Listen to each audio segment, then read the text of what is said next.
Today we'll talk about how can you fix this problem or know how you can do that on your Lemon8 app.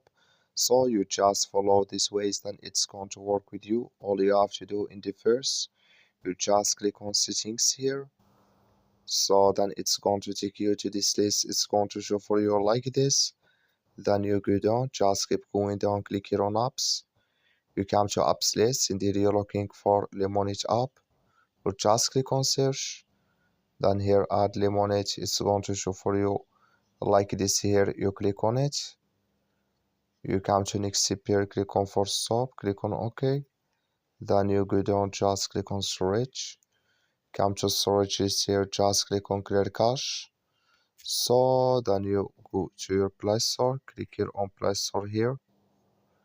Then here you search for Lemon8. It's going to show for you like this. You will find here update, click on it, then it's going to work with you. That's all you have to do. That's all. Thank you for watching. Don't forget to support us by liking, subscribe.